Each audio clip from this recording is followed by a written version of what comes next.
Ayase Momo está no banho termal pensando em como sair daquela situação, onde 5 homens vão até ela. Ela tenta usar seus poderes, mas um deles a agarra. A cabeça da estátua da fonte se quebra e acerta o homem que agarrou a garota. O resto da estátua se quebra, jorrando água quente em todos. Ayase aproveita para fugir. A cerca de madeira cai em cima dos homens que estavam indo atrás dela. Um dos homens consegue agarrar a perna dela, mas então a parede do vestiário cai em cima dele. E Ayase comenta como a paisagem é bonita. Turbo Granny estava relaxando em um canto da fonte termal. Ayase pergunta se foi ela que derrubou o prédio. Granny diz que ele já estava velho. Pessoas chegam perguntando o que aconteceu e acusam os homens na fonte termal, a família Kito. Os Kito fogem e os homens da associação comercial os perseguem. Ayase e Granny passeiam pela cidade. Ayase agradece e Granny fala que o poder de seu hospedeiro se ativou sozinho. Ela pergunta da casa do Didi. Granny fala que ela já absorveu muito sangue humano. 5 sombras aparecem na frente da casa do Didi. Didi e Okarun discutem o que fazer com o achado. Então a campainha toca e Didi corre para atender, esperando ser a Ayase, mas eram 5 senhoras. Elas se sentam à vontade na casa dele, que ali é o território deles. Okarun pergunta quem são elas e Didi explica que a casa é alugada e graças à família Kito,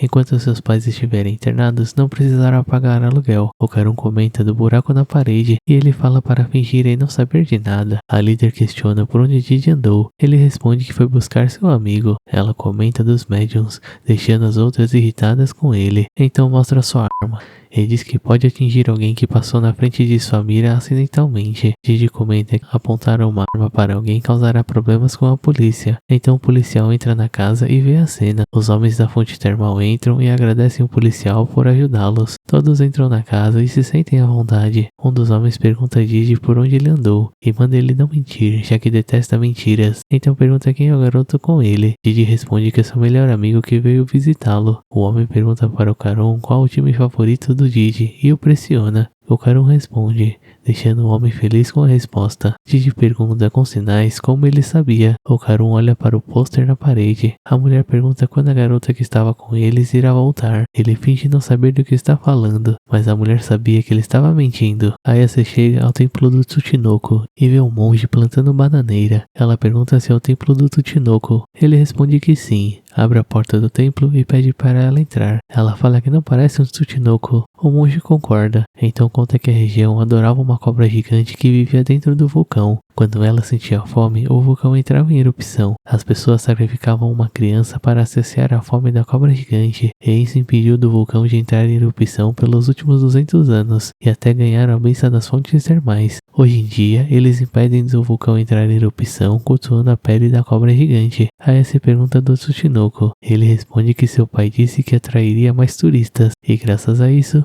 pessoas como ela costumam aparecer. Ele também fala que a lenda da serpente gigante é um erro dos humanos e que conta essa história para que os erros não se repitam. Ayase volta para casa pensando que Okarun ficaria decepcionado, mas gostaria da história local. Quando ela entra na casa, encontra os homens das fontes termais, várias senhoras sentadas confortavelmente e seus amigos no chão, machucados. A mulher fala que o último sacrifício chegou, então está na hora de começar o festival. Ayase chuta um dos homens na cara, o outro avança contra ela, mas é parado pelos poderes dela. Ela o puxa e dá uma joelhada em seu rosto. Outros 2 avançam. Ela desvia dos ataques de um e o chuta. O outro a acerta com o leque, jogando-a para outro, que acerta um soco nela, mas ela se defende com seus poderes. Ela usa seus poderes para jogar a mesa dos salgados no que segurava o leque, então o chuta nas regiões baixas. Um homem a agarra pelas costas e lhe dá uma cabeçada. Granny sai da mala gritando com ele. Ele pisa em uma garrafa de saquê, perde o equilíbrio e bate a cabeça na mesa. Ayase agradece a Granny e pede uma ajuda, mas ela se recusa e pergunta quem são essas pessoas. Ayase manda eles saírem da casa e a líder chuta a garota. Ayase usa seus poderes para jogar o sofá pelas costas da velha, mas ela desvia e volta a atacar. Ayase joga vários objetos nela, mas ela bloqueia ou os desvia e dá um golpe poderoso na garota, a jogando contra a parede e quebrando-a, fazendo-a parar no quarto que os garotos haviam descoberto. A mulher pergunta quem é a garota, usando algum poder estranho. Ayase pergunta quem é a velha.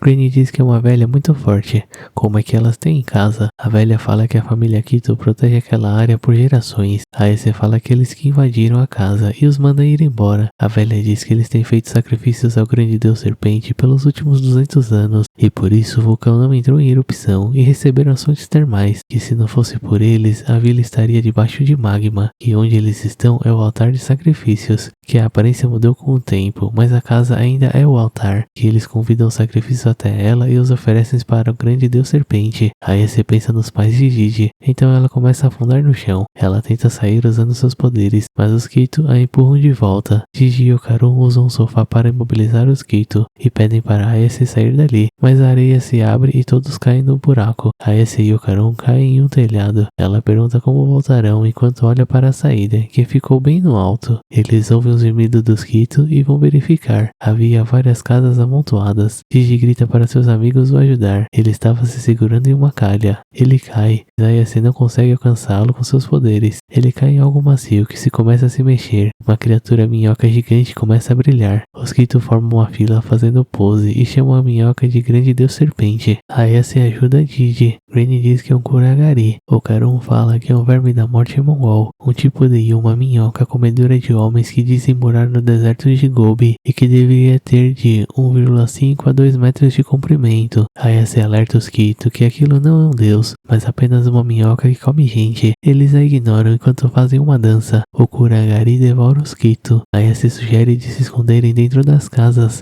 mas ao entrarem, Ayase e Okarun se encolhiam enquanto a luz do Kuragari os iluminava. Os poderes do Okarun começam a sair de controle e ele avança até Gigi. E esse foi o episódio 1.